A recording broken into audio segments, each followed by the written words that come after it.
Baik, Assalamualaikum warahmatullahi wabarakatuh.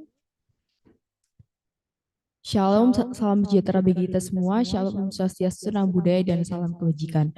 Selamat datang dan selamat pagi. Saya ucapkan kepada para peserta PKPA Angkatan ke-18 yang hari ini mengikuti pembekalan PKPA. Kakak-kakak peserta PKPA, bagaimana kabarnya hari ini? Luar biasa. Semangat untuk mengikuti pembekalan hari ini? Semangat. Baik, kembali lagi bersama saya Andi Larasati selaku moderator yang hari ini akan memandu acara pembekalan di sesi pertama hingga sesi kedua. Baik, sebelum kita mulai acara, marilah kita bersama-sama berdoa agar ilmu yang kita dapatkan pada hari ini bisa berkah dan bermanfaat bagi kedepannya. Berdoa saya persilahkan dimulai.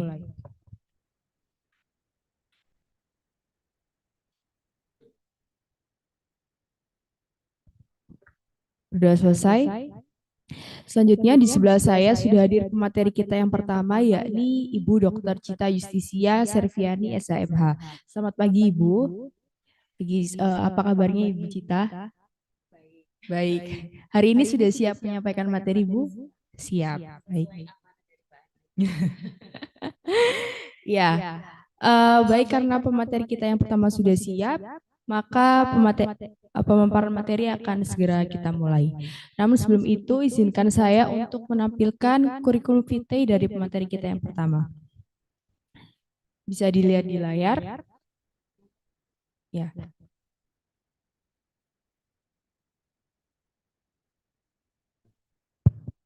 Pemateri kita yang pertama yakni Dr. Cita Justisia Serviani SHMH.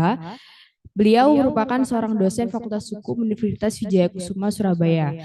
Riwayat pendidikan yang beliau tempuh mulai dari S1 di Fakultas Hukum Universitas Jember, dilanjutkan dengan S2 di Fakultas Hukum yang sama di Universitas Jember dan S3 di Fakultas Hukum Universitas Erlangga.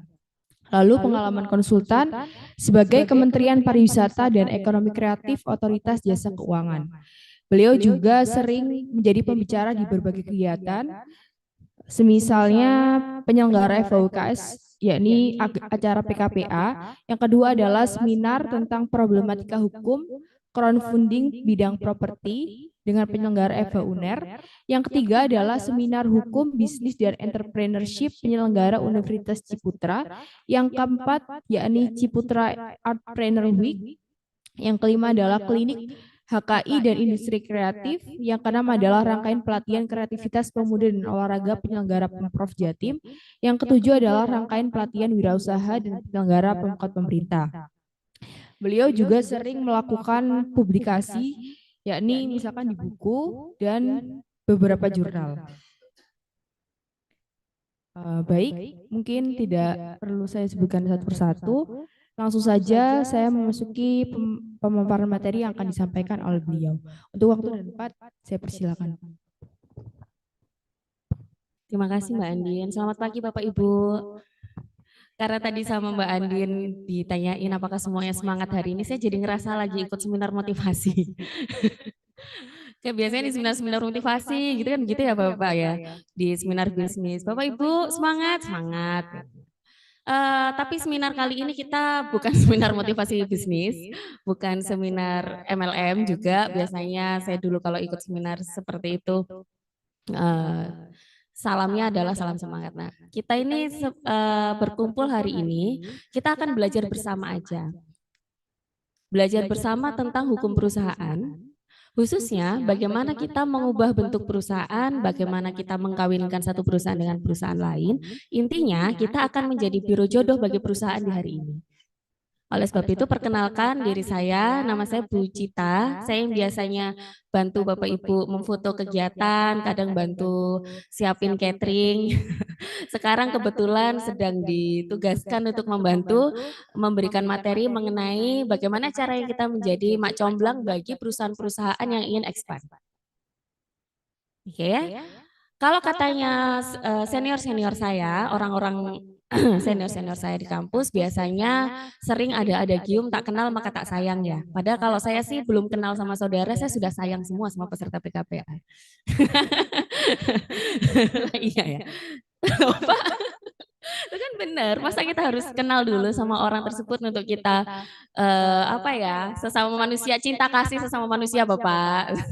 Nah, oleh sebab itu, walaupun kita belum kenal, tapi saya alhamdulillah sudah sayang dengan semua peserta PKPA. Saya perhatikan tiap minggunya aktif mengikuti baik daring maupun luring. Saya menyapa juga yang peserta daring, walaupun daring, saya perhatikan juga sering memberikan feedback baik secara personal maupun interaktif Zoom. Dipersilakan juga nanti bagi para peserta yang daring, kalau ingin raise hand, kalau ingin menyapa kita, bisa langsung melalui Mbak Andin atau melalui aplikasi. Ya. Nah, kalau saya perhatikan juga setiap minggunya, ini wajah-wajahnya saya masih belum familiar ya. Kecuali beberapa. Mas, yang kelas malam nggak sih kamu? Iya, yang ini bukan. Broker properti itu bukan. Oh iya, ya kan? Sudah sayang duluan berarti saya, makanya ingat profesinya apa. Ini kalau nggak salah Mbak yang baju hitam, namanya siapa? Alumni ya? Iya.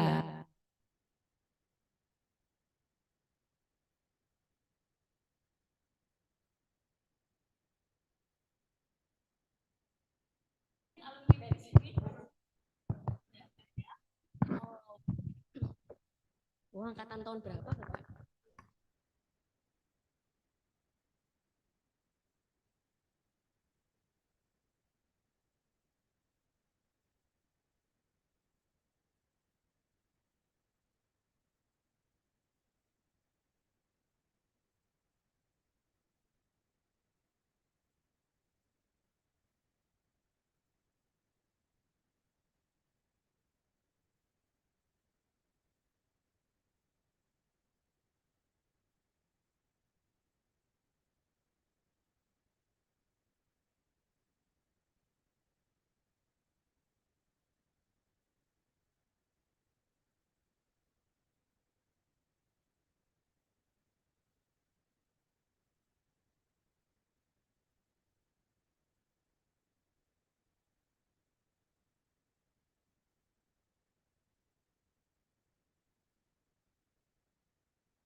Oh, Joyo Akademi. Selain Universitas Joyo, dari universitas lain mungkin?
di Universitas Masjid dan Mbak semua ya pasti ada hubungan. Tapi belum tentu diajarkan tentang amalgamasi atau restrukturisasi perusahaan. Ya, dari kata restrukturisasi, kalau Bapak Ibu bisa perhatikan, itu salah satu itu dialog yang saya tulis. Kata restrukturisasi itu kan berawal dari kata struktur ya, berawal dari kata struktur. Struktur yang dimaksud adalah struktur dari suatu perusahaan sebagai badan usaha. Perusahaan sebagai badan usaha merupakan subjek hukum yang sama dengan manusia. Subjek hukum diperdata ada dua, manusia dan badan hukum. Melakukan restrukturisasi berarti melakukan restrukturisasi atau melakukan struktur ulang, reboisasi, penanaman pohon buah, regenerasi, melahirkan generasi baru secara berulang-ulang. Struktur kalimat itu rekonstruksi, melakukan pengulangan kejadian. Restrukturisasi melakukan perubahan terhadap struktur. Makanya di situ kita pakai, oh itu alumni dan tidak pakai baju ini. Mas namanya bimbingannya bisa siapa itu? Saya pernah lihat kamu dulu dari tidak. Oh benar kamu dulu. Strukturisasi kita merubah struktur. Struktur apa yang dirubah? Bisa next Mbak? Kamu ngetik apa ini? Oh nyapa ya. Apanya yang dirubah? Bukan sekedar nama, bukan sekedar melakukan rebranding, pencitraan, enggak. Tapi yang dirubah beneran strukturnya. Bukan sekedar mengganti pimpinannya, bukan sekedar mengganti direksi komisarisnya, tapi permisi nggak kelihatan. Tapi melakukan perubahan penataan ulang terhadap struktur internal maupun eksternalnya. Jadi monggo Ibu. Mengapa kita harus merubah struktur suatu perusahaan? Bayangkan saudara memiliki perusahaan, bayangkan kita semua ini bos. Bos itu image-nya apa? Kaya raya? Berkuasa. Kaya selain berkuasa? Ya, berkuasa, beruang. Mas, pengalaman pribadi tak Mas? Enggak apa-apa Mas, semua merasakan. Enggak curhat loh aku. Apa tadi berkuasa, beruang, memiliki otoritas. Beda ya, otoriter sama memiliki otoritas. Semua pemimpin pasti memiliki otoritas. Otoritas tidak itu tergantung pemimpinnya masing-masing. Yang sabar ya Mas ya. Jadi berkuasa, beruang, berotoritas. Orang kalau sudah menampuk sebuah tahta dan juga memiliki harta, memiliki kekuasaan otoritas, pengen nambah nggak? Iya kan? Jarang saya ketemu pemimpin yang wes sak mine-mine ae, wes urip sementing cukup kayak sependino nggak ada. Orang yang pengusaha-pengusaha itu nggak begitu mikirnya. Dia perusahaannya sudah banyak, minta ditambah. Aku ya nggak ngerti duit di apa ya ngerti, tapi ternyata memang itu mindsetnya mereka. Memang mereka kerja bukan sekedar untuk mencari uang sebaik-baiknya, tapi mereka itu suka memang haus terhadap hal itu. Pengembangan diri, pengembangan usahanya. Nah, berarti ketika kita sebagai pengusaha yang kaya raya, amin, kita ingin menambah uang dan kuasa kita, salah satunya kita bisa dengan cara menambah luas skup cakupan usaha kita. Kenapa kita perlu menambah luas skup cakupan? Misalnya kalau satu perusahaan kita setelah kita promosi mati-matian, kita push mati-matian, income-nya ya segitu-gitu aja. Kita merasa kayak perkembangan itu walaupun bisa suwe. Coba kalau sudah perhatikan selama masa pandemi, contoh ya, ini contoh memperluas usaha karena supaya cepat daripada fokus di satu usaha. Selama pandemi, kalau kita perhatikan teknologi kita itu semakin berkembang pesat. Dulu kita taunya meeting itu pakai Skype.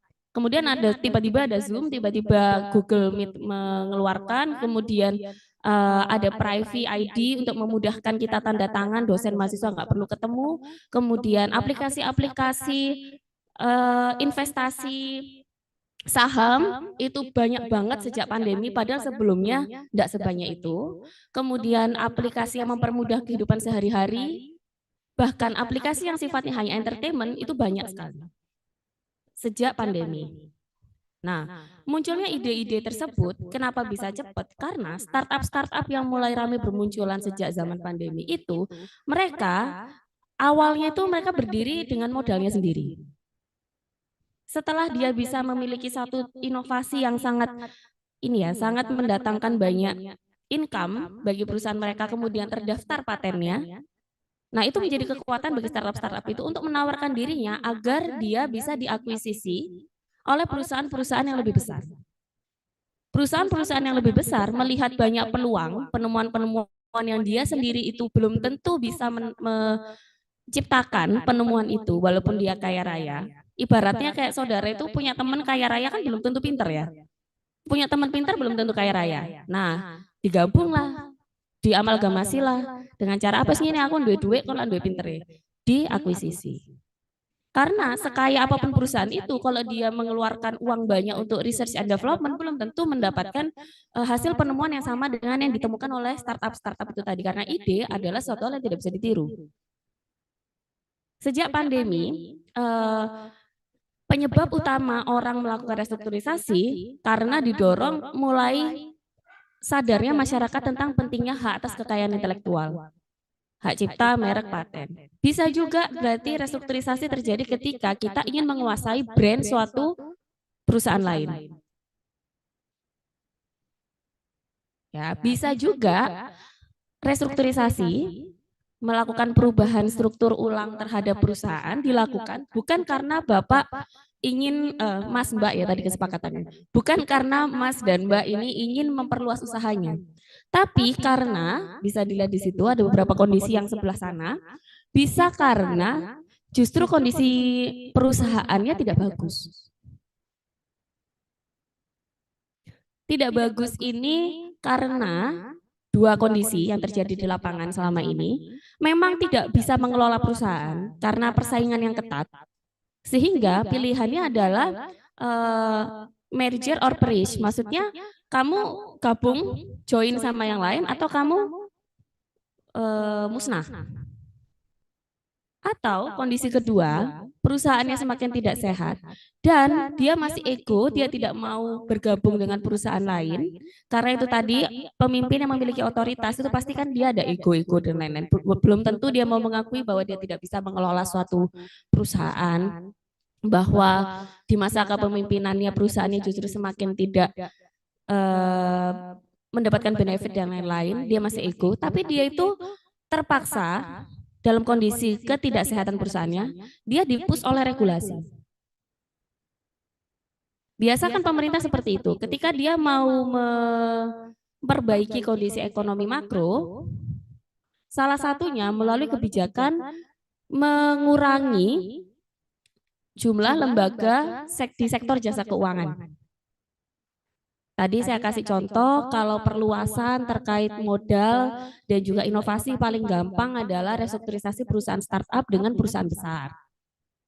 Ya, bahkan yang biasanya kalau yang orang awam paling taunya seperti Gojek, Tokopedia. Tapi Gojek, Tokopedia itu sama-sama perusahaan besar. Setelah mereka bergabung, baru mereka itu banyak mengakuisisi juga perusahaan-perusahaan kecil di sektor teknologi. Nah, sekarang contohnya, orang itu mau restrukturisasi, mau dirubah bentuknya.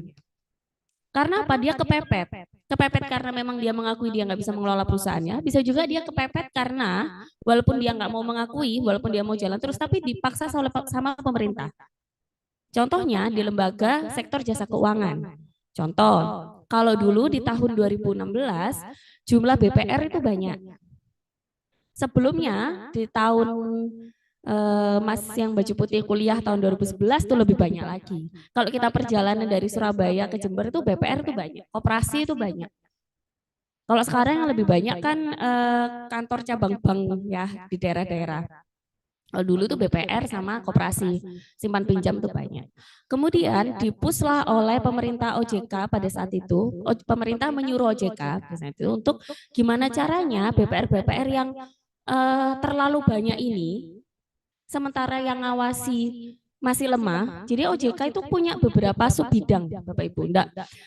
Sub bidang yang ngurusi sektor jasa keuangan online itu ada sendiri. Yang ngurusi BPR ada sendiri, ngurusi pengawasan bank itu ada sendiri dan itu masih dibagi lagi. Kemudian yang ngurusi pengawasan bank pembangunan daerah itu juga ada sendiri. Nah, pada saat itu OJK kan baru berdiri 2011. Kemudian mulai aktif 2012. Bisa dibayangkan di 2016 jumlah pegawai tidak sebanyak sekarang. Orang-orang yang ahli terhadap hal itu masih belum sebanyak sekarang.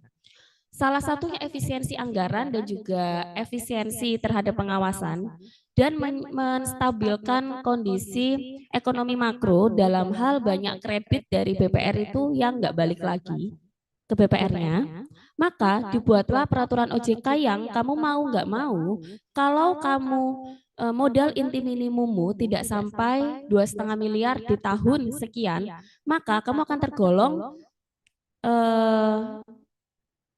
kurang sehat.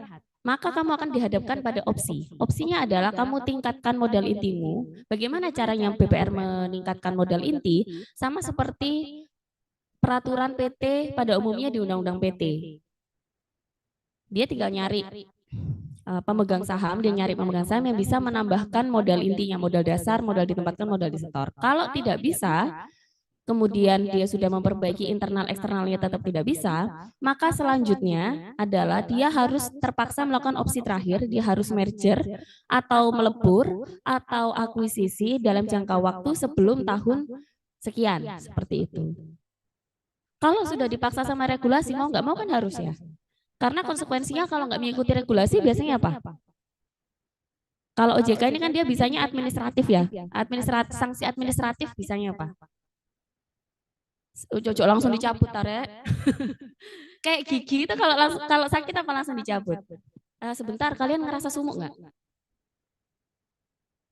Dingin ya. Kalau ada yang sumuk bilang ya, enggak. Nanti biar di asingin. Oke, gigi kalau misalnya sakit berlubang itu apa langsung dicabut? Iya, ditambal dulu.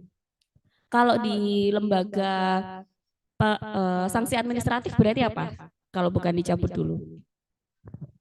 Peringatan dulu. Peringatan. Kemudian kalau peringatan yang nggak diindahkan, kalau ada pelanggaran, baru benar denda. Tadi Mbak Andin bilang beda, iya peringatan, denda. Kalau nggak diindahkan, kalau dia sudah melewati jangka waktunya, biasanya itu 60 hari sebelum jangka waktunya, maka ya dia ada surat lagi bahwa kamu akan dicabut izinnya. Sehingga akhirnya peraturan yang sempat kontroversial pada saat itu ya mau nggak mau kan dipatuhi ya, harus patuh ya. Akhirnya di tahun 2019 itu sudah Oke, sudah mulai rapi. Nah, selain itu karena dirasa di BPR bisa diterapkan, sekarang diterapkan juga di sektor jasa keuangan yang sempat bikin ribet dari sejak pandemi sampai sekarang. Kira-kira apa? Layanan ke apa? Kok BSI?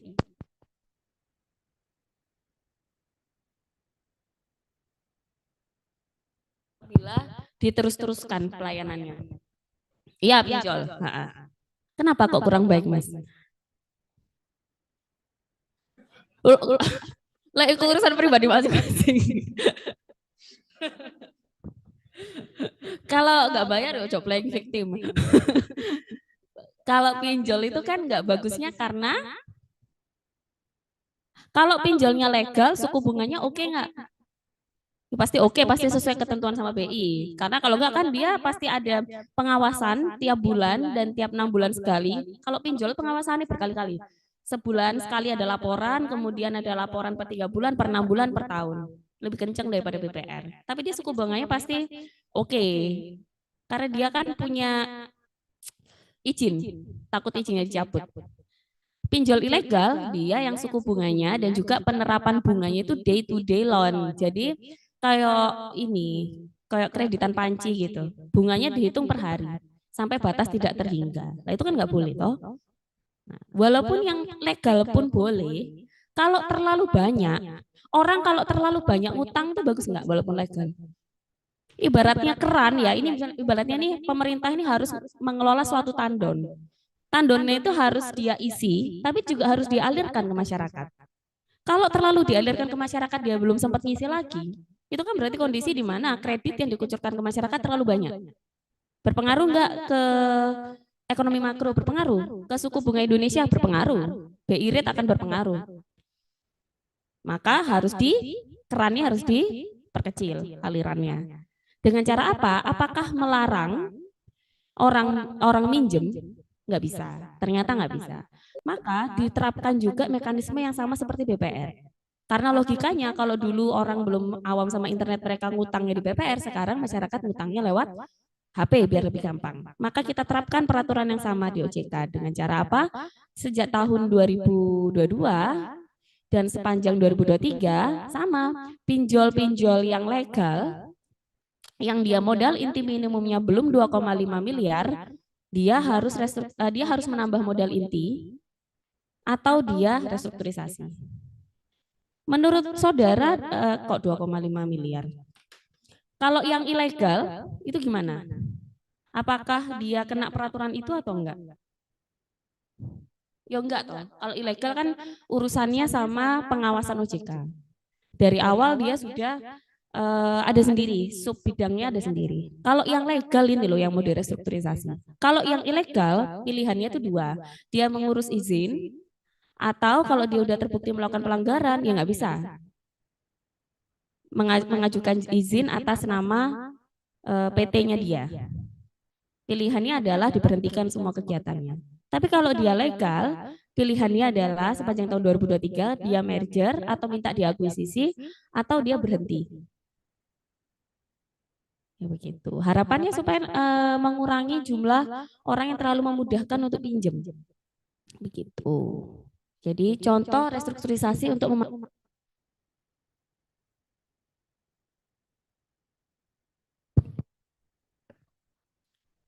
Nah, terlepas apapun tujuannya, bisa. Nah, terlepas apapun tujuannya, yang namanya restrukturisasi itu kan menata kembali. Biasanya perusahaan sebelum dia mengambil langkah restrukturisasi yakni merger, konsolidasi, akuisisi, pemisahan perusahaan, dia akan menerapkan langkah restrukturisasi utang dulu. Karena indikator perusahaan itu tidak sehat, salah satunya kan kalau banyak utang. Indikator rumah tangga tidak sehat juga kalau banyak utang. Nah, biasanya kita perbaiki dulu internalnya dengan cara apa? Dengan cara-cara yang ada di buku 3 KUH Perdata, buku 3 dan buku 4 KUH Perdata.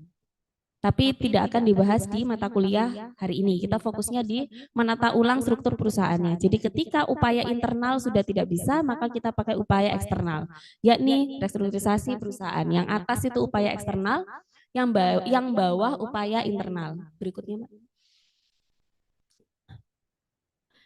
Kita merefresh sebentar sebelum ke materi berikutnya. Kalau merger itu intinya apa? Bergabung. Kalau konsolidasi melebur. Kalau akuisisi pengambil alihan. Kalau pemisahan ya dipisahkan. Ya. Kalau kita baca narasinya kelihatannya kayak gampang ya. Ada perusahaan A disuruh gabung aja sama perusahaan B karena perusahaan B lebih bagus. Melebur. Oh ini sama-sama nggak bagusnya kondisinya sama-sama kurang sehat, dilebur. Itu teorinya ya. Kemudian ada perusahaan yang dia bagus banget. Dia pingin mengambil alih satu perusahaan tapi dia akan membiarkan operasional perusahaan itu jalan terus. Maka itu akuisisi. Teorinya kan mudah ya. Prakteknya di lapangan nanti saudara akan menemukan menggabungkan dua perusahaan itu tidak semudah kita menghitung labanya berapa. Yang paling sulit adalah kondisi bukan finansial ya, tapi emosionalnya justru. Karena mudahnya, kalau dari pengalaman hidup saudara, kawin itu gampang nggak? Wow. Maksudnya loh, saudara nikahin orang tuh gampang nggak? Profesi apa sih nikahin orang? Oh, sampai penghulu ya Mas.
Oh, tapi Mas Frans, mohon maaf non Muslim ya?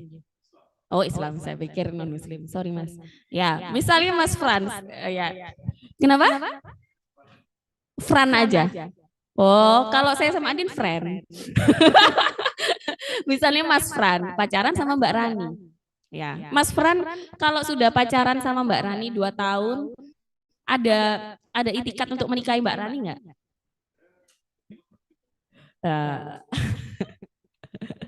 Benar. Contoh bibit apa? Bibit bebet bobot itu apa? Contohnya.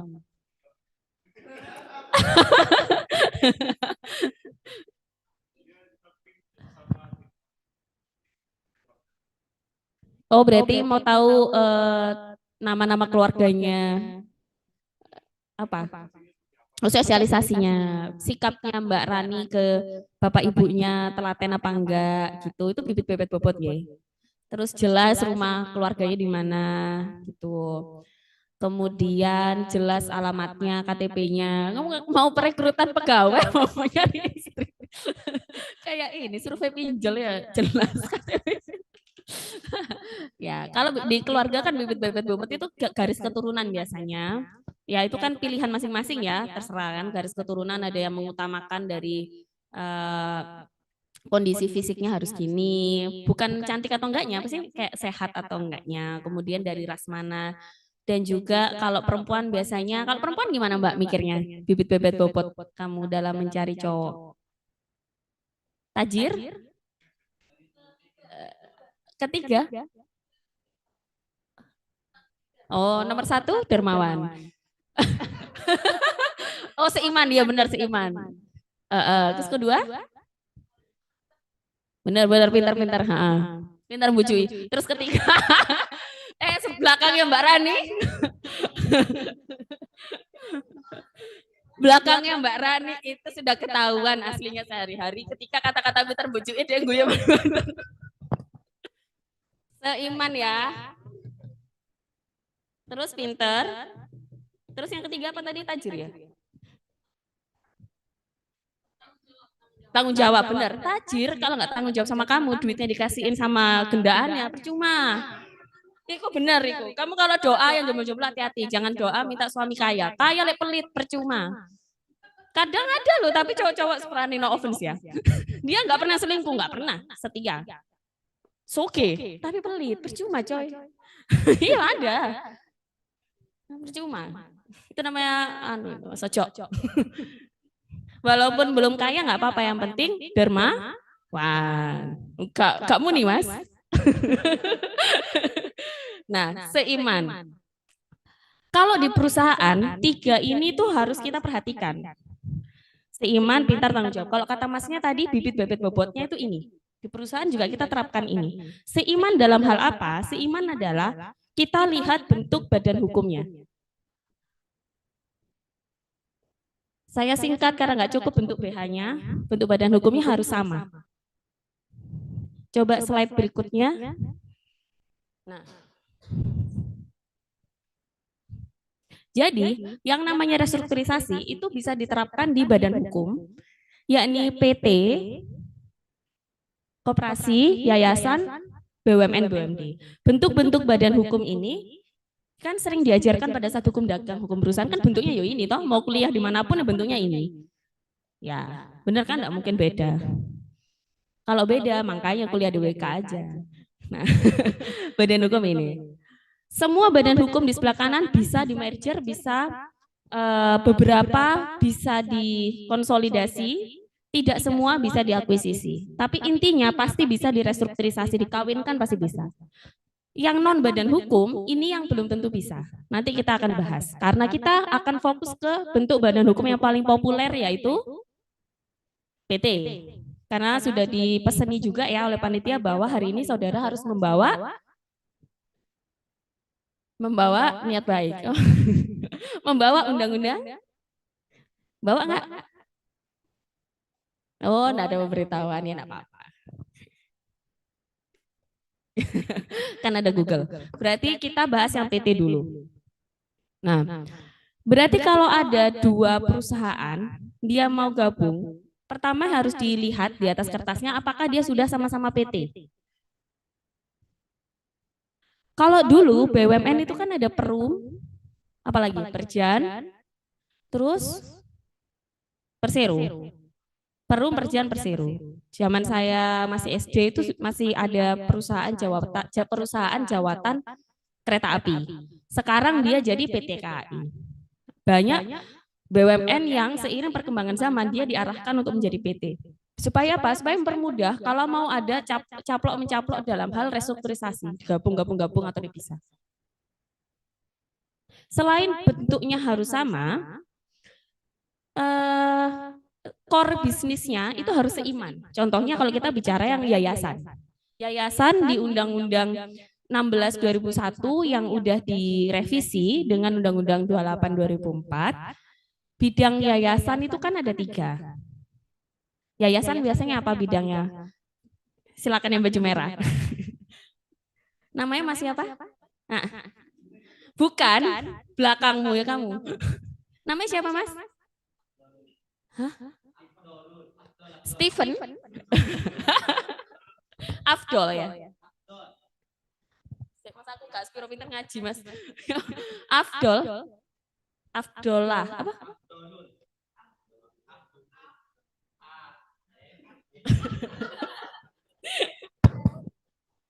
Saya khawatir idgham bila gunanya salah. Panggilannya?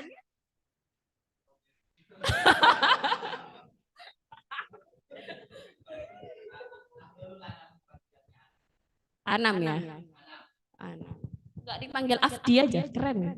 Apa Afgan? Afgan. Ya, jadi menurut Mas Afgan, ya.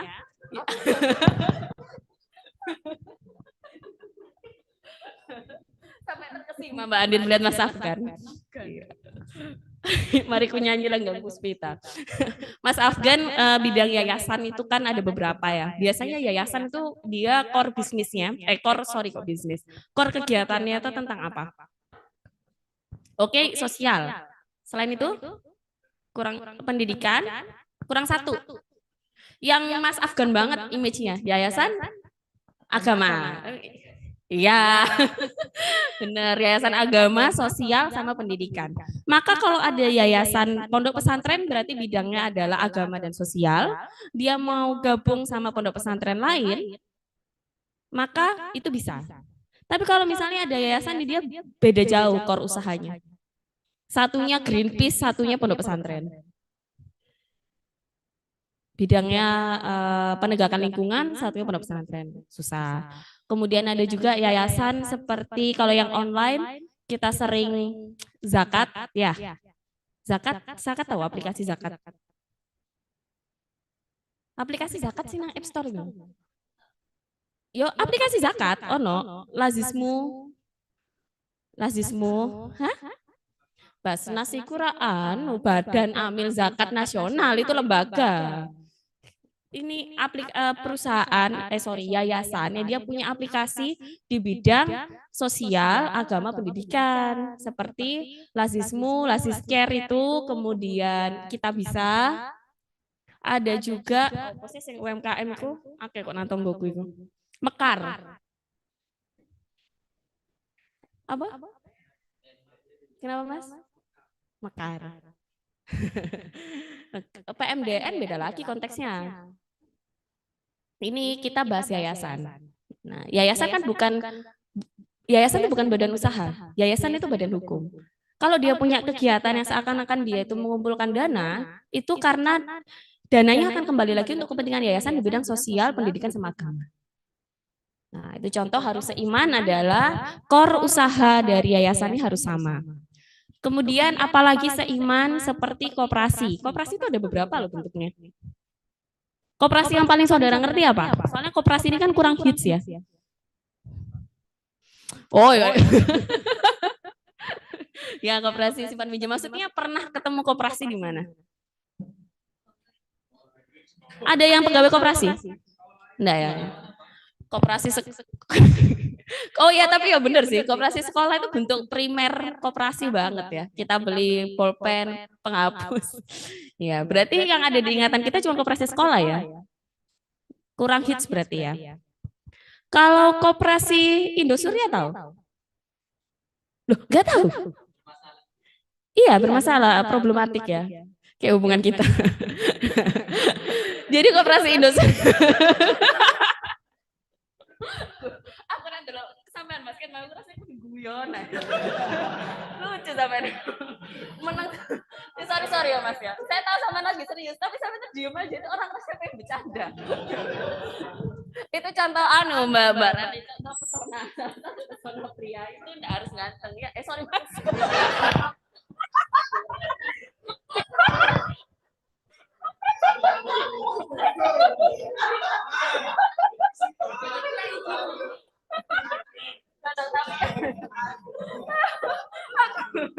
Aku ngisi PKP bolak-balik, aku guyu sampai nangis gara-gara ini.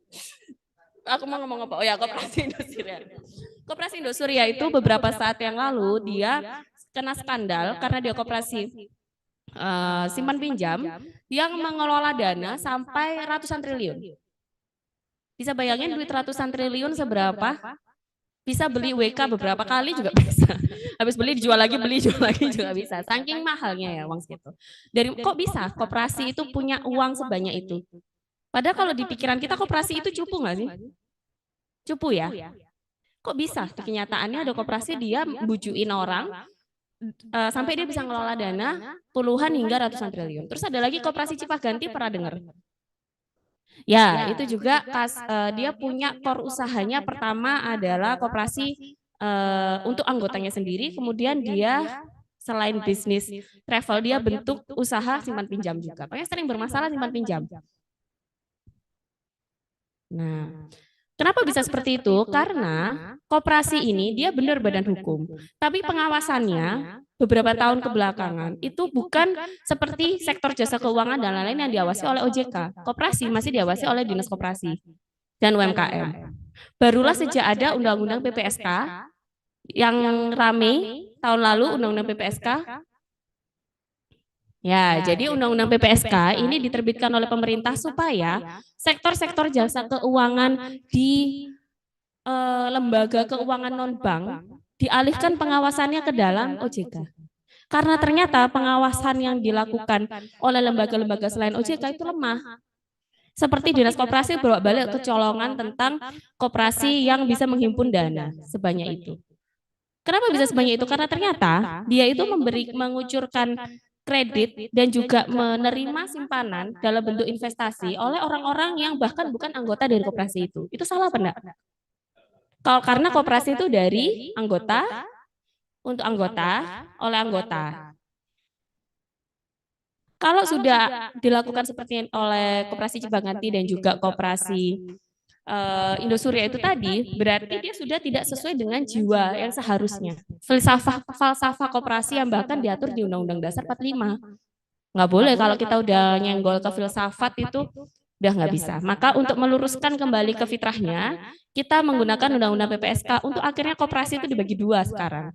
Koperasi yang open loop dan koperasi yang close loop. Jadi koperasi yang bentuk inti seperti kita di koperasi sekolah, dan segala koperasi yang bukan simpan pinjam itu masuk yang close, tertutup, itu masih di Dinas Koperasi. Tapi yang dia sudah menangani uang orang, koperasi simpan pinjam, walaupun dia ideologinya harus tetap koperasi, tapi kan dia megang uang orang ya. Uang itu panas nggak sih? Uang itu panas, bisa menimbulkan fitnah, bisa menimbulkan malfungsi dalam pengelolaan, belum lagi kalau ada perbedaan pendapat. Saling tunjuk satu sama lain, fitnah untuk menguasai uang yang paling banyak. Belum lagi niat-niat jelek seperti itu tadi, kecolongan kasus koperasi udah berkali-kali. Akhirnya pindah diawasi oleh OJK sejak Undang-Undang PPSK itu tadi. Apakah sekarang sudah diawasi OJK? Masih migrasi. Sama kayak migrasinya ini ya berarti. Yang katanya nanti kantor urusan agama, semua urusannya pindah dari catatan sipil, untuk yang agama lain bisa pindah dari catatan sipil ke KUA. Itu kan ide bagus, tapi kan migrasi data dan lain-lain itu kan nggak langsung. Kemudian menempatkan orang di OJK yang dia mengerti tentang koperasi. Begitu Bapak, Mas Mbak. Ya. Nah, koperasi juga ketika dia mau merger, dia juga harus seiman. Karena koperasi ada beberapa bentuk, bukan hanya tentang bidang usahanya. Tapi juga kita lihat apakah selain bidang usaha, ada satu jenis koperasi, yakni AJB Bumi Putra, pernah tahu? Pernah tahu AJB Bumi Putra enggak? Di daerah kota. Enggak ada yang pengguna jasanya.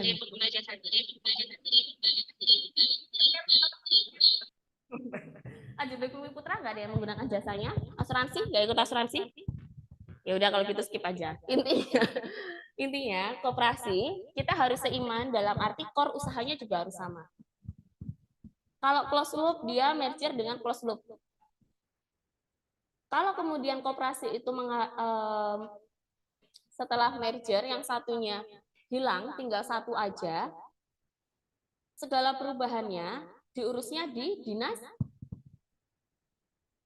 yang closed loop, jadi kayak koperasi anggota, seperti koperasi unit desa, koperasi usaha tani, koperasi masyarakat, berarti masih di dinas koperasi.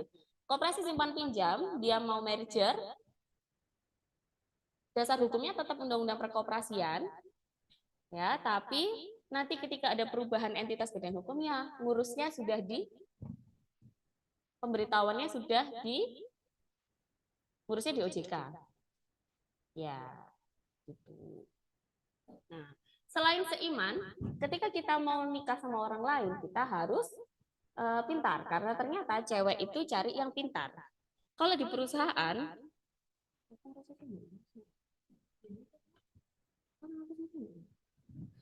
perusahaan, pintar itu kayak gimana?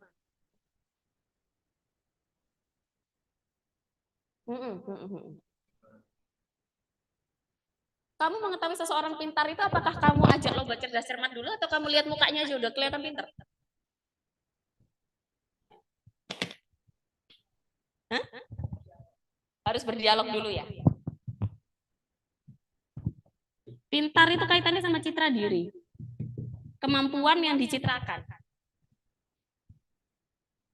Makanya sering ada perbedaan pendapat, oh orang ini nggak terlalu pintar kok sebenarnya, waktu ngobrol sama aku gak nyambung. Oh enggak, sebenarnya dia pintar kok. Ada juga orang nggak usah diajak ngomong aja udah kelihatan, oh pintar. Okay. Kaitannya kalau perusahaan itu kemampuannya dia, historinya dia itu sudah spesialisasi di bidang itu tuh lama apa enggak? Karena itu akan berpengaruh ke brand image-nya dia, citranya dia. Jadi kalau dia di satu perusahaan ini dia punya 10 merek usaha, jasa ataupun barang, itu tentu perusahaannya seperti itu, brandnya itu akan lebih dikenal oleh masyarakat. Value-nya itu akan lebih tinggi. Dan itu merupakan salah satu pertimbangan seseorang untuk mau merger sama perusahaan itu. Contohnya misalnya, Bang Hana tahu nggak Bang Hana? Hana tahu ya? Hana itu kan artinya apa? Kalau bahasa Indonesia. Hana artinya satu. Oh, bahasa Jepang itu bunga nggak sih? Ya, itu bang dari Korea apa Jepang, Mbak? Dari Korea. Cuman Hana kalau di Jepang tuh seingat saya artinya bunga. Jadi saya kira selama ini maksudnya adalah Bang Bunga. Oh ternyata Hana Dulce ya, benar-benar. Hana Dulce. Tahu Mas Afgan, Hana Dulce.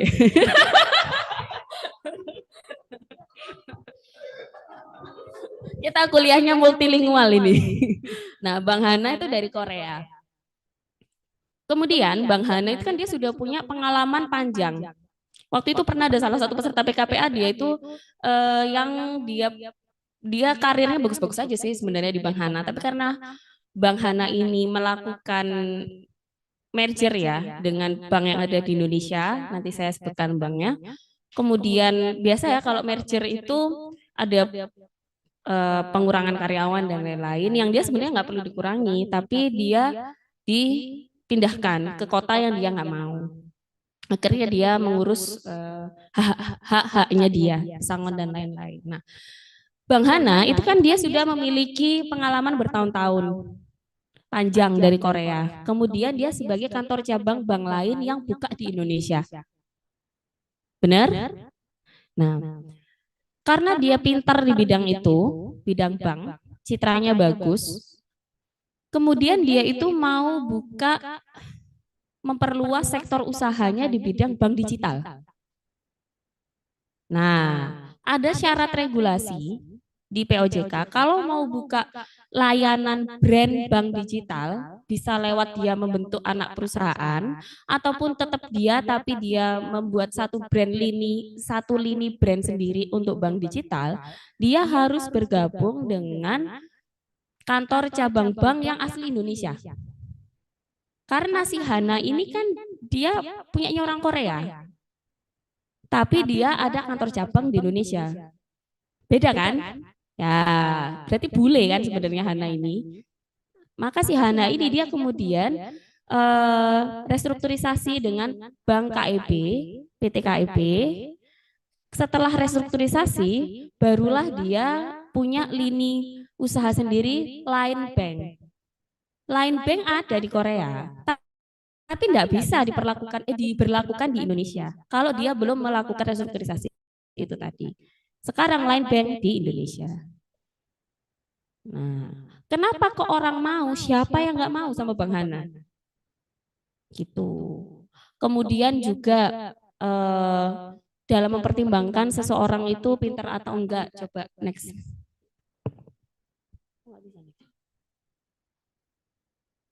Ini banyak loh materinya. Nanti kalau ada yang ngantuk bilang ya, saking banyaknya.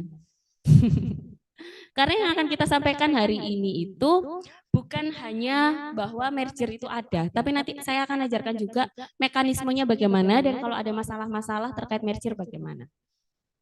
Contoh ya, terkenal lagi seperti ini, Bank Bangkok sama Bank Permata. Sama-sama ahli di Bank Bangkok dan Bank Permata sama-sama ahli di bidangnya. Jadi citra suatu perusahaan itu sangat penting. Ini contoh-contohnya. BSI, ya tadi ada yang nyebut BSI. Nah, selain pintar, itu harus tanggung jawab. Tanggung jawab ini dalam hal apa? Dalam hal aset. Taruh sebelah mana ya? Aset, karena Nah, Bapak Ibu, ini yang tertera di layar depan adalah apa saja yang harus Bapak Ibu checklist ketika mau melakukan MKA. Merger konsolidasi akuisisi. Ono kepanjangan lihat kira-kira. A-nya Afgan, M-nya apa? Merger konsolidasi Afgan. Merger konsolidasi akuisisi. Apa saja yang perlu dipersiapkan? Pertama, tentunya anggaran dasar sama akte pendiriannya, karena di situ nanti akan ada susunan organisasi perusahaan yang lama dan juga rancangan kalau nanti dia berubah siapa aja komposisi direksi komisarisnya. Kemudian perizinan perusahaan, termasuk izin lingkungan, izin pabrik, dan lain-lain. Nanti saya kasih yang ini karena ini yang terbaru ya. Ada beberapa peraturan yang saya rubah. Kemudian kontrak-kontrak yang masih berjalan, basis informasi tenaga kerjanya. Bapak Ibu sumuk nggak? Ya sumuk ya? Sumuk Mbak. Bedanya? Loh yang lain masih sumuk tapi sumuk beneran lah. Sumuk ini Mbak.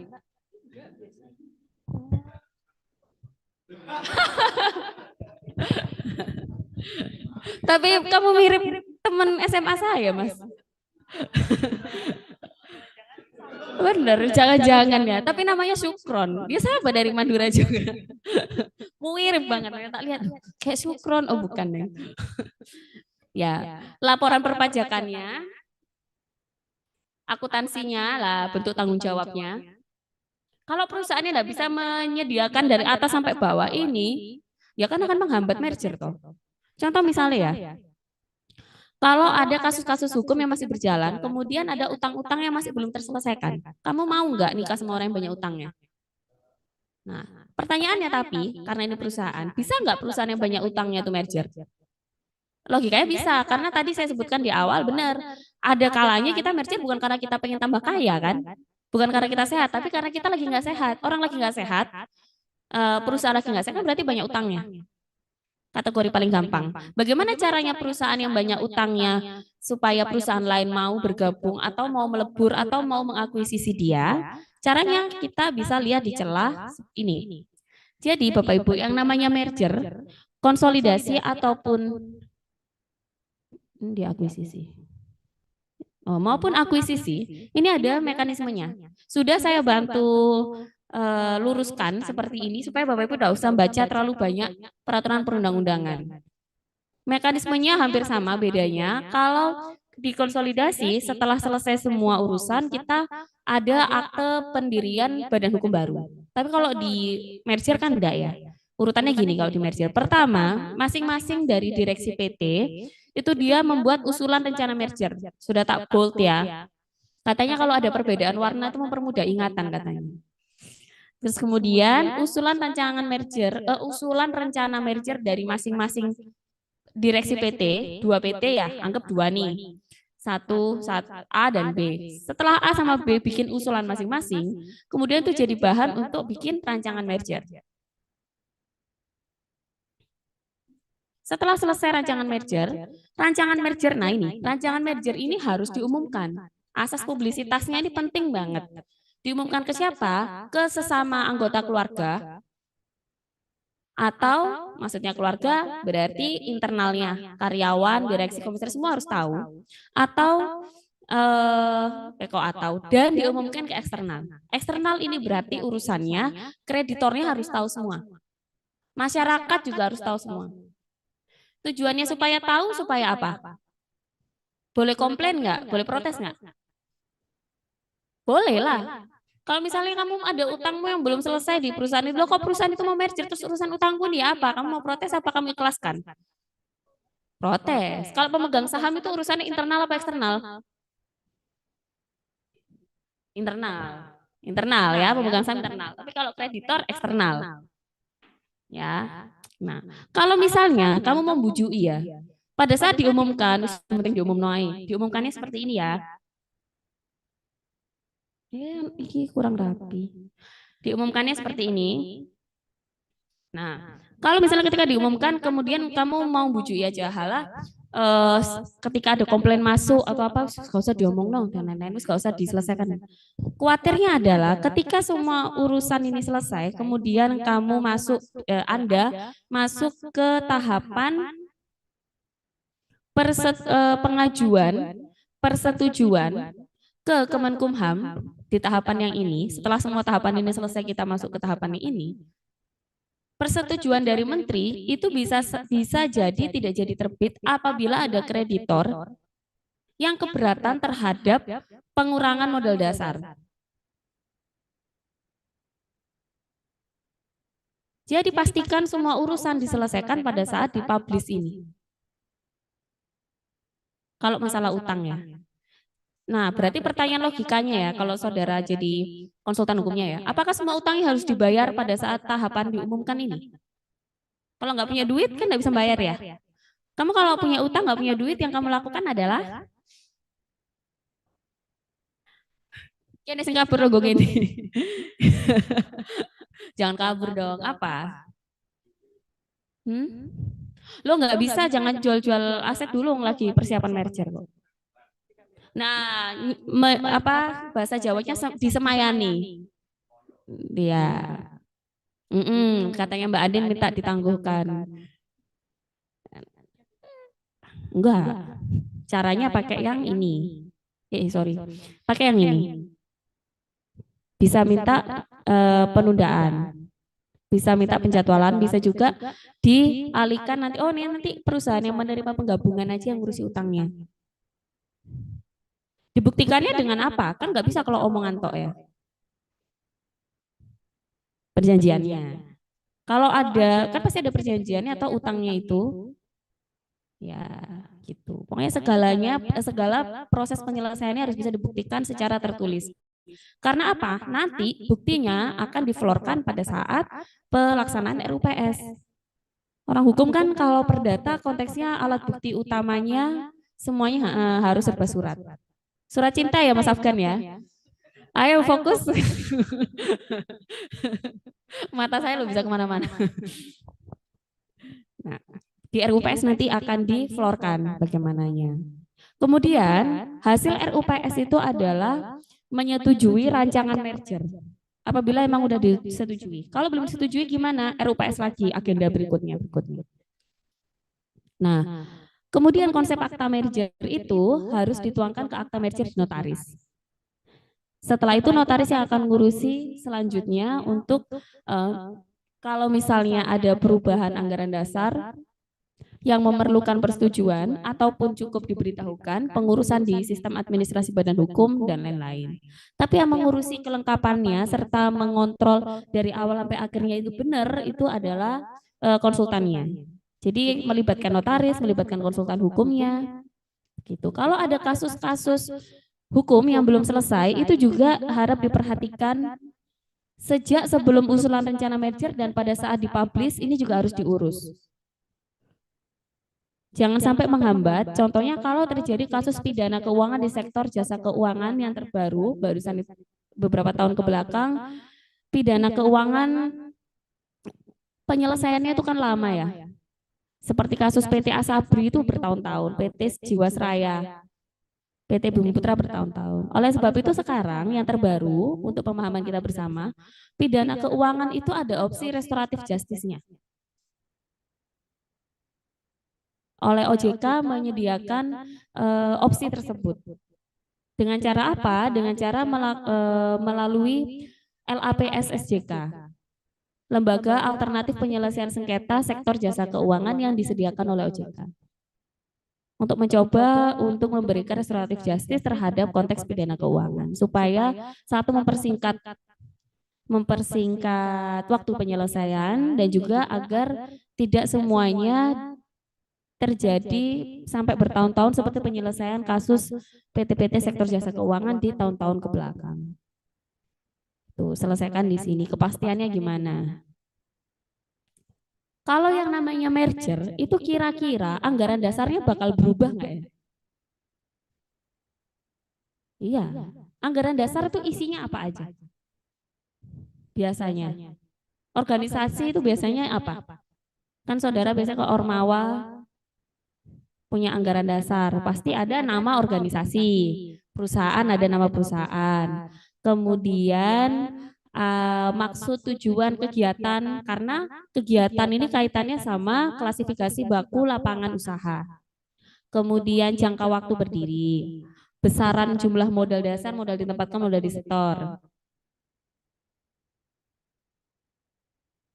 jumlah saham, pemegangnya siapa aja. Oleh sebab itu selain anggaran dasar di PT pasti ada yang namanya daftar pemegang saham. Itu yang harus diupdate terus. Perubahan daftar pemegang saham bisa berdampak ke perubahan anggaran dasar juga. Nama, jabatan, jumlah anggota direksi komisaris. Kemudian tiap PT boleh mengatur lebih detail tentang bagaimana cara dia menyelenggarakan RUPS, tapi tidak boleh bertentangan dengan pasal 79 dan seterusnya, pasal 88 dan seterusnya tentang tata cara pemanggilan RUPS dan ketentuan kuota. Kayak untuk urusan ini 2/3 quorum, untuk urusan ini 1/3 quorum, ingat kan? Nah, tapi urusan detailnya harus diatur lagi di anggaran dasar. Kemudian bagaimana cara ngangkat dan berhentiin direksi komisaris. Itu masuk di anggaran dasar. Kan hal-hal seperti ini itu kan pasti berubah. Karena ketika kita menggabungkan dua perusahaan, namanya nggak mungkin berubah. Jadi gini, ini kan perusahaan A, ini perusahaan B. A bergabung ke B. A-nya kan hilang, statusnya bubar demi hukum. Yang B-nya ini kan tetap ada. Namanya yang B ini pasti tetap sama. Mungkin nama dan tempat kedudukan dia nggak berubah. Kegiatan usaha dia bisa berubah, nambah klasifikasi baku. Kalau ini nggak dirubah, khawatirnya kepemilikan merek yang dihasilkan dari perusahaan yang menerima penggabungan tersebut akan salah dalam menentukan kelas pendaftaran mereknya. Jangan sampai salah. Nanti khawatirnya terjadi kasus perebutan merek GoTo. Yang ternyata setelah di cross check lagi, oh beda kelas, jadi nggak apa-apa. Kemudian jangka waktu berdiri perseroan biasanya masih sama. Jumlah modal berubah nggak? Ya berubah, pasti berubah lah. Orang nikah itu kan supaya tambah kaya apa tambah miskin sih? Niatnya tambah kaya, tapi kita nggak ngerti ya ke depannya gimana. Yang penting saling mencintai, ya Mas Afgan ya. Niatnya kan gitu, supaya lebih upgrade, supaya lebih berkembang. Maka modal itu pasti berubah. Kemudian daftar pemegang saham pasti akan berubah. Dan juga kalau tata cara penyelenggara RUPS biasanya podo ae. Nah, direksi komisaris berubah. Tapi tata caranya kan tidak berubah. Kalau tata cara itu dimuatnya di anggaran dasar. Kalau perubahan nama direksi komisarisnya di daftar perseroan. Jadi nanti yang harus saudara urus adalah perubahan anggaran dasar, perubahan daftar perseroan, sama perubahan daftar pemegang saham. Apabila ada pengalihan saham yang terjadi pada saat restrukturisasi. Apalagi kalau yang terjadi adalah akuisisi, daftar pemegang saham pasti berubah. Karena kepemilikan saham di suatu PT, hak-hak atas kepemilikan saham yang ada di pasal 52, termasuk salah satunya memiliki hak suara, kemudian dapat dividen, ya itu tidak akan bisa dipakai kalau orang yang mengaku sebagai pemegang saham itu namanya belum tertera di daftar pemegang saham. Untuk bisa tertera di daftar pemegang saham, saudara uruskan juga akta pemindahan hak. Pemindahan hak atas saham bisa terjadi karena perbuatan hukum, bisa terjadi karena peristiwa hukum. Perbedaannya apa? Kalau perbuatan hukum konteksnya misalnya kayak kita jual beli saham aja, ngalihin saham jual beli saham. Kalau perbuatan hukum itu kan berarti perbuatan yang sengaja dilakukan oleh subjek hukum. Sehingga untuk menimbulkan hak dan kewajiban, sengaja. Kalau peristiwa hukum itu kita nggak bisa sengaja. Karena contohnya seperti meninggal dunia. Bisa tak meninggal dunia sengaja? Bunuh diri ya. Dark. Ya, peristiwa hukum itu seperti warisan saham. Kalau warisan saham, maka sebelum ada akte pemindahan hak, saudara urus juga persetujuan dari instansi yang terkait. Berarti apa ngurusnya? Surat waris ya, surat keterangan waris. Karena ada besar kemungkinan juga ketika seseorang itu meninggal, belum tentu ahli warisnya itu mau diwarisi porsi sahamnya dia. Maka kalau si ahli warisnya tidak mau mewarisi sahamnya dia, maka kan tidak bisa diurus surat keterangan penerimaan waris ya. Berarti ngurusnya surat apa? Kebalikannya menerima apa? Apa? Kalau nggak mau menerima itu berarti apa? Menolak. Surat tolak waris. Nah, surat tolak warisnya itu kemudian harus disertai juga penunjukan dia itu mau menunjuk ahli waris yang mana. Misalnya yang diwarisin itu anak kandungnya ada, kemarin kejadian ya, anak kandungnya itu ada 3. Anak kandungnya nggak mau semua. Karena ternyata si PT itu mungkin problematik menurut sudut pandangnya dia. Dan dia juga ya enggak mau, intinya enggak mau. Kemudian dia menunjuk sepupunya dia dan saudara sembenda. Maka di surat tersebut, selain mengurus surat tolak waris, mengurus juga penunjukan yang menjadi ahli waris atas saham itu siapa sebenarnya. Nah, kalau udah, kemudian ngurus akte pemindahan hak. Akte pemindahan hak dilaporkan ke direksi. Kemudian direksi akan memflorkan itu pada saat RUPS, diflorkan bahwa oh ini ada riwayat perubahan ini kita masukkan ke daftar pemegang saham. Yang bertugas untuk mengurus perubahan daftar pemegang saham adalah direksi. Tapi karena direksi ini dia bekerja segalanya untuk urusan PT, maka segala perubahannya juga tetap harus berarti dia itu merubah, tapi approvalnya ya harus RUPS. Nah, setelah daftar pemegang sahamnya update, Jangan lupa daftar pemegang saham itu karena dia merupakan bagian dari data perseroan, dia harus diupdate juga, dilaporkan ke Kemenkumham untuk perubahan daftar perseroan atas nama perseroan itu. Gitu. Makanya seringkali kalau pengacara itu kerja bareng sama notaris juga. Biasanya kayak gini loh, kayak ada kenalan notaris ini enggak, biar bantu kerjaannya dia. Gitu. Karena itu kan hal-hal yang saudara tidak punya wewenang ya untuk mengurusi sistem administrasi badan hukum. Tapi saudara harus tahu alurnya seperti itu. Nah, PT itu ada jenis perubahan anggaran dasar yang perlu persetujuan, ada perubahan anggaran dasar yang cukup diberitahukan aja, kita nggak perlu nunggu disetujui apa enggak. Kenapa ada perbedaan? Perbedaannya adalah berarti tentang tanggal kapan mulai berlakunya merger dan tanggal kapan mulai anggaran dasar itu dianggap berlaku. Kenapa kita penting banget kapan tanggal mulai berlaku itu penting? Karena pada saat itulah entitas tersebut dianggap nyata lahir dan memiliki dampak terhadap pihak ketiga. Apalagi kalau konteksnya konsolidasi. Sampai sini paham ya? Ada yang perlu saya ulangi? Sudah ya? Nah, seperti apa kita bisa tahu? Kita bisa tahunya dari keputusan RUPS, dari keputusan RUPS yang dituangkan ke akte merger tentang poin-poinnya seperti apa.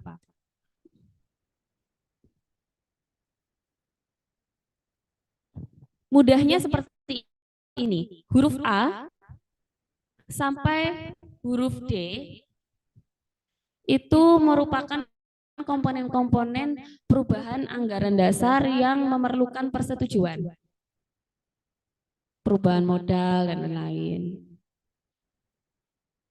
Kemudian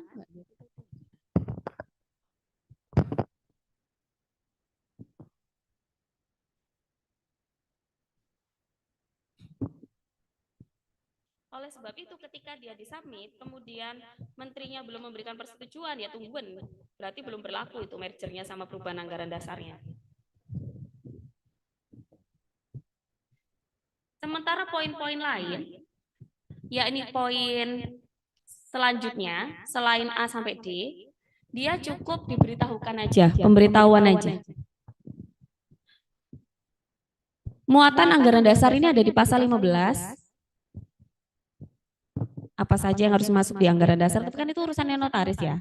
Saudara biar tahu aja muatan yang harus ada di anggaran dasar apa aja.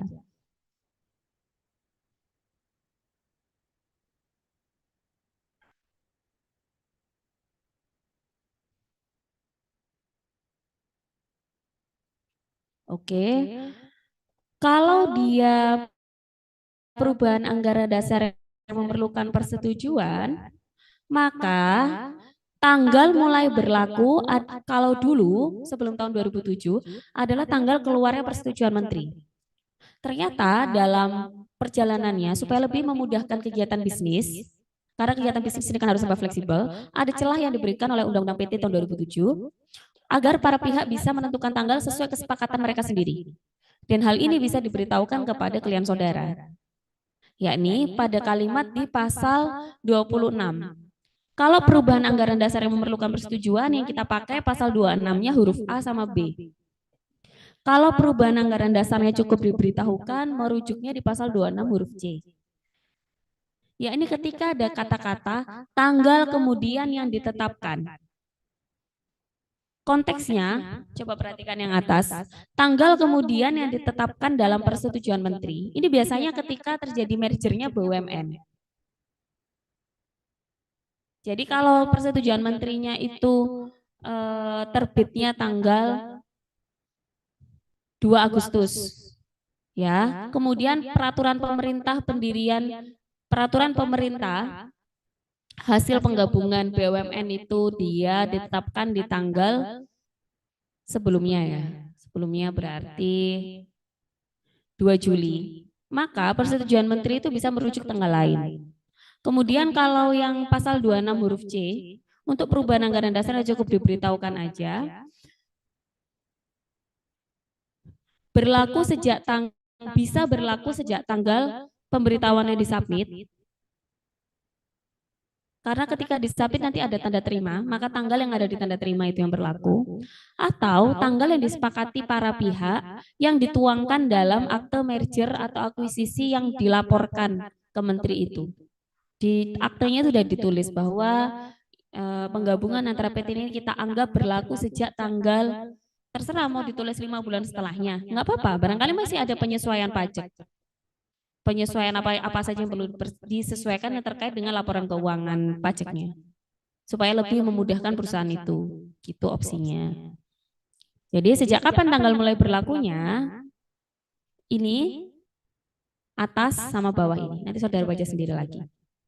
Bagaimana kalau konsolidasi dan akuisisi? Hampir sama, bedanya kalau konsolidasi setelah semuanya selesai, maka ada pengurusan akta pendirian PT baru hasil peleburan. Baru kemudian mengajukan persetujuan pengesahan akta pendirian PT baru hasil peleburan tersebut. Bedanya di situ. Kalau akuisisi gimana? Ini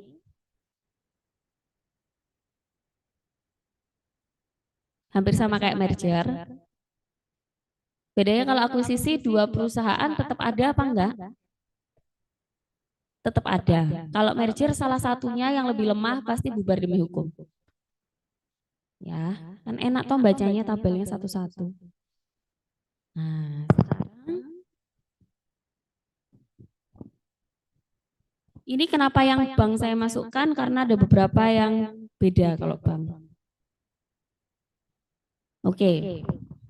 Sekarang kita coba menelaah satu persatu badan hukum, apakah mereka bisa melakukan restrukturisasi, kemudian apa saja yang harus kita siapkan dan dasar hukumnya apa. Kemudian apa ya namanya itu? Larangannya apa? Karena jangan sampai saudara ketika misalnya ditanyakan, yang ini bisa nggak Bu ya dikawinin sama ini? Saudara bilang bisa. Padahal ternyata itu belum bisa, nggak bisa. Kita mulai dari BUMN. Boleh lo sambil minum? Snacknya udah dapat belum? Iya. Sampai sini ada yang mau ditanyakan dulu?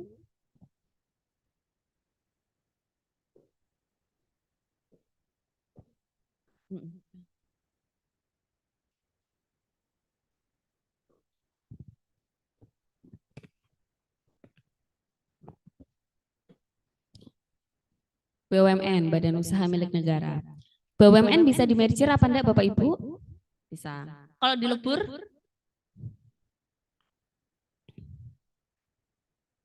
Dilebur?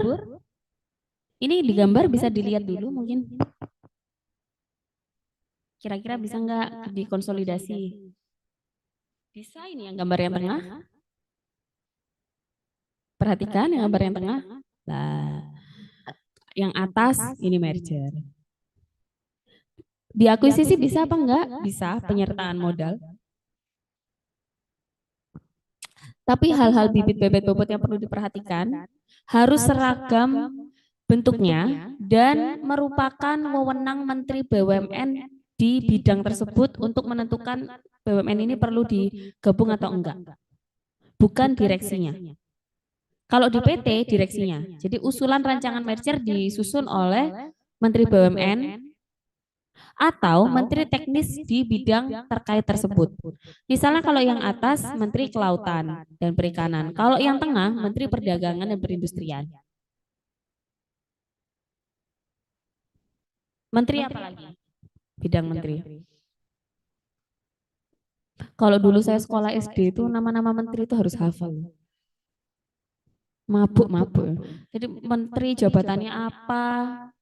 Kalau sekarang enggak kan ya? Karena ganti-ganti saya aja enggak hafal. Yang paling terkenal siapa menteri? Oh itu ya, tak pikir Menlu itu yang paling terkenal. Menlu. Ya Luhut ya. Sri Mulyani. Kalau Menteri BUMN kita siapa namanya tadi? Erick Thohir. Berarti urusannya Pak Thohir untuk ngurusin ini. Atau kalau misalnya Pak Erick Thohir merasa tidak ada urgensi untuk melakukan untuk melakukan restrukturisasi, tapi ada menteri terkait yang di bidang tersebut, misalnya eh, menteri di bidang Menteri Kesehatan. Dia bisa mengajukan, oh ini gimana kalau misalnya perusahaan-perusahaan farmasi kita supaya lebih mengglobal mendunia, kita melakukan restrukturisasi. Dia bilang ke Menteri BUMN. Nanti selanjutnya bagaimana urutannya? Yang melakukan rancangan manajernya, yang menyusun adalah Menteri BUMN bersama dengan Menteri Teknis terkait tersebut. Kalau sudah, kemudian tetap ada asas publisitasnya tetap. Setelah publisitas diumumkan internal eksternal, sudah semua kendala-kendala sudah selesai dilakukan, kemudian oleh direksi ya. Jadi publisitas oleh direksi, walaupun perintahnya oleh Menteri BUMN dan Menteri Teknis terkait yang mengeksekusi direksi, mengerjakan konsep rancangan dan lain-lain, kemudian mempublish. Setelah publish selesai, tidak ada kendala sama sekali, dikembalikan lagi ke Menteri BUMN, kemudian dia melakukan draft bersama dengan Menteri Teknis terkait, melakukan draft rancangan peraturan pemerintah. Kalau sudah, itu dikumpulkan ke Presiden. Nanti Presiden akan membahas dengan Menteri BUMN, oke, kemudian pengesahan PP, maka tanggal mulai berlakunya adalah pada saat tanggal PP tersebut. Setelah itu bagaimana? Apakah sudah berhenti di situ karena dia BUMN? Enggak. Walaupun dia BUMN, tapi kan dia bentuk badan hukumnya tetap PT. Maka berlakulah juga Undang-Undang PT 40 2007. Sehingga kita harus mengurus juga apa?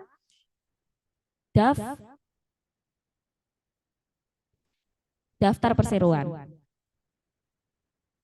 Tadi ada yang jawab ya kayaknya. Harus mengurus apa? Daftar perseroan ya, perubahan data dan lain-lain, perubahan anggaran dasar dan lain-lain. Sama itu semuanya tetap ke Kemenkumham. Nah, seringkali kita sudah sepakat merger bisa, konsolidasi tadi ada contohnya bisa, akuisisi bisa. Sayangnya restrukturisasi BUMN dalam konteks merger konsolidasi akuisisi itu kita sering ketukar sama holding. Kalau holding itu pernah tahu nggak holding? Apa Mas? Ya, jadi kayak gimana holding itu? Kayak satu perusahaan punya banyak atau ada banyak perusahaan jadi satu? Iya, jadi kayak banyak perusahaan itu jadi satu holding, gitu kan? Itu kira-kira merger atau bukan? Nah, berarti kita masih bingung kan membedakan ini jenisnya dia ini merger atau holding. Perbedaannya adalah kalau merger itu tadi saya sampaikan di awal, satu entitas yang lebih lemah itu pasti bubar demi hukum. Pasti berakhir demi hukum. Karena apa? Dia sudah menggabungkan dengan yang lebih kuat kan, maka yang lebih kuat yang menjadi surviving entitasnya. Kalau holding, gambar yang bawah, yang atas itu merger, yang bawah contoh holding. Holding itu semuanya tetap ada. Nah, kalau semuanya tetap ada, orang masih kuat, orang masih ketukar sama apa? Akuisisi. Akuisisi kan semuanya tetap ada. Karena kan pengambil alihan melalui kepemilikan saham, pemegang saham pengendali. Nah, kalau holding itu bukan tentang pengalihan kepemilikan saham dalam konteks pemegang saham pengendali. Tapi bagaimana BUMN yang seiman atau sejenis, katanya tadi seiman ya, atau sejenis, itu dia menyatukan kekuatan kayak Power Rangers. Wesiku. Holding itu coba saudara bayangkan dulu pernah nonton Power Rangers nggak? Pernah ya? Saya ini biasanya itu kartun tahun 90-an. Berarti yang kelahiran 2000-an nggak nonton. Berarti ini 90-an semua ya. Power Rangers itu ada 5 kan? Warnanya ada apa ya lupa. Merah, putih, hijau, kuning, apa mana? Biru. Pink. 6 ya? 6 rek. Pink, kuning, cewek kan pink, kuning, biru, merah, hijau. Oh, anak muda. Iya kelahiran 2000. Kok kelahiran 2000 ya? Yang kelahiran 90 dan 80 aja. Oh, sama bosnya itu yang warna putih. Bukan bosnya itu.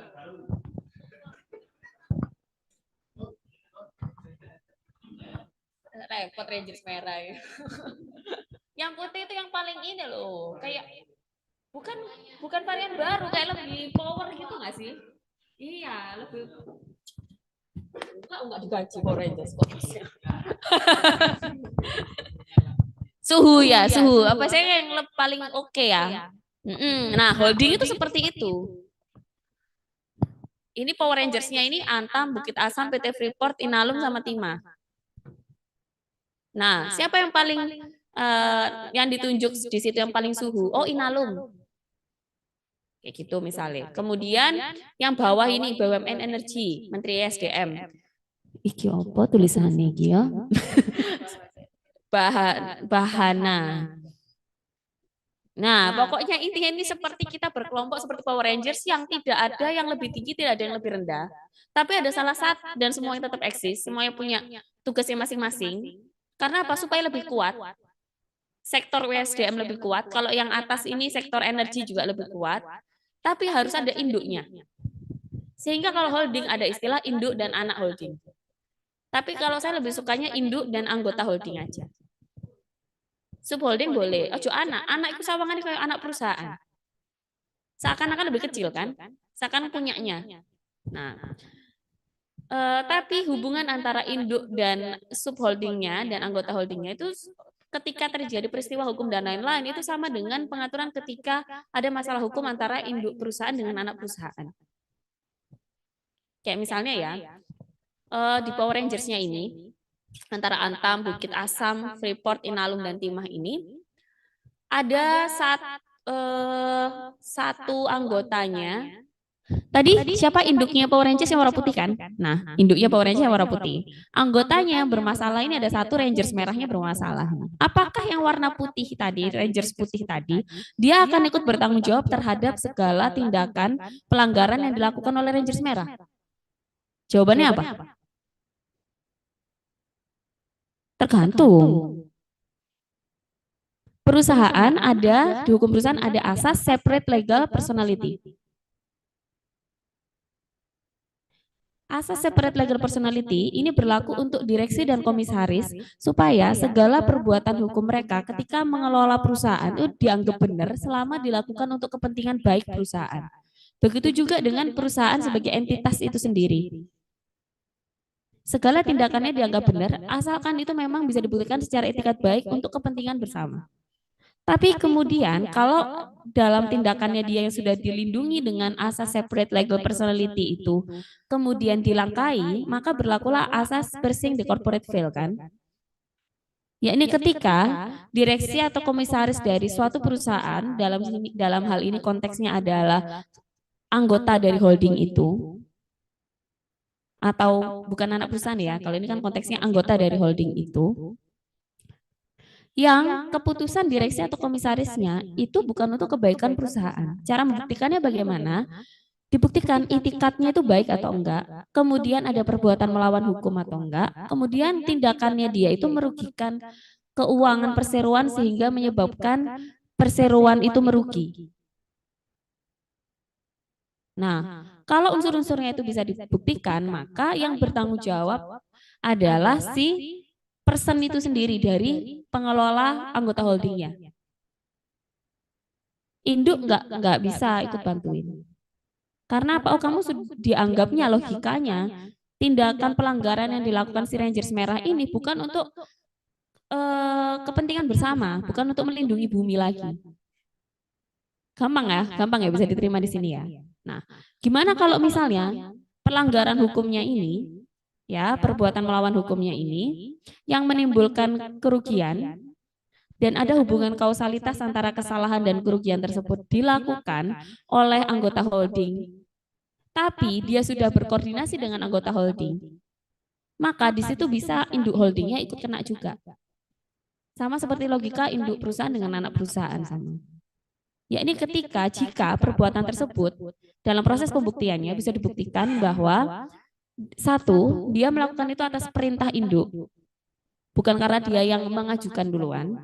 Kemudian dua, ada kesalahan pengelolaan keuangan di antara induk dan anggota yang tidak ada perpisahan buku tidak ada perpisahan aktiva dan pasiva antara induk sama anak.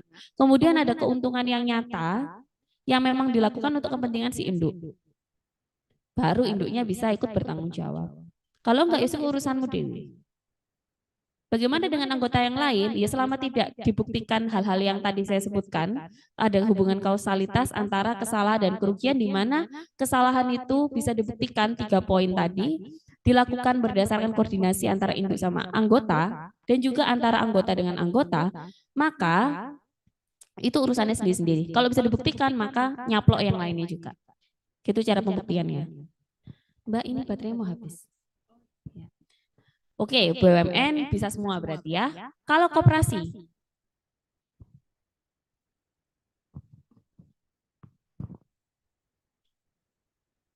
gini, kita bahas koperasi ini, saya kasih waktu 5 menit untuk bisa menentukan koperasi ini bisa merger atau enggak. Kalau bisa, maka syarat-syaratnya kita harus menyiapkan apa. Kalau bisa konsolidasi, terus kemudian kalau konsolidasi sama akuisisi bisa atau enggak, kemudian yang harus dipersiapkan apa saja. Ini pura-puranya saya adalah pemilik koperasi yang datang ke saudara, kemudian saya tanya, saya mau melakukan MKA terhadap koperasi ini bisa apa enggak. Kemudian bisa dipisahkan apa enggak ya koperasi saya ini. Koperasi saya bentuknya adalah koperasi simpan pinjam. Koperasi, kemudian klienmu yang ini beda lagi. Saya nggak saling kenal ya, Mbak Andin ini dia punya dia merupakan perwakilan dari pengurus pengurus koperasi. Kamu dari kota mana, Mbak? Surabaya. Oh, tak pikir dari kota kecil ya. Segini kamu pemilik koperasi simpan pinjam kamu ay. Saya kan dari Jember. Saya perwakilan dari koperasi unit desa. Tadi sudah saya sebutkan, berarti yang open loop adalah koperasi simpan pinjam, saya yang close loop. Ya, maka apa yang harus dilakukan dan lain-lain. Kita akan bagi ini dikit ya. 3 kelompok ya. Kelompok yang ini 1, 2, 3, 4, 5, 6, 7 kelompok Rangers merah sebelah kanan ini. Kemudian yang di sini Rangers kuning, itu ada yang baju kuning soalnya di belakang. Ini kelompok 2. Kemudian kelompok yang ketiga ya tentu saja Rangers pink di belakang. Mbaknya Mbak Deniarta. Oke, dalam waktu 5 menit. Jadi kalau misalnya saudara mau ke toilet dan juga mau ambil minum silakan. Nanti perwakilan dari kelompok saya tanyai hasilnya ya. Dibahas bersama ya, jangan menumbalkan teman anggota kelompoknya ya.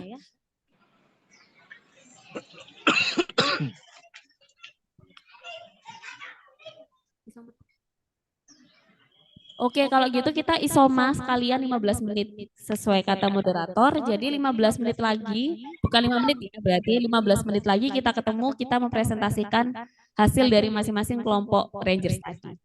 Oke, berarti kalau yang kelompok kanan ketuanya Mas Afgan, yang ini kelompoknya namanya siapa Mas? Namanya yang belakang?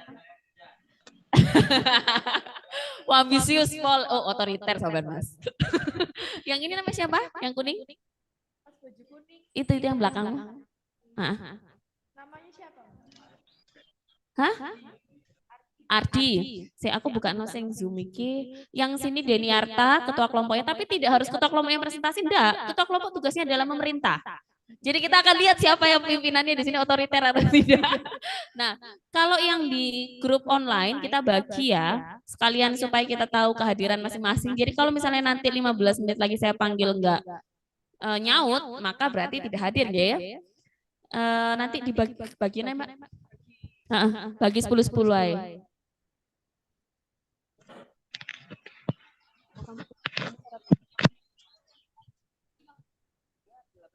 18 dibagi 2, bagi 2 aja. 99. Kamu mau nulis di sini atau mau kamu split di chat aja? Oh ya.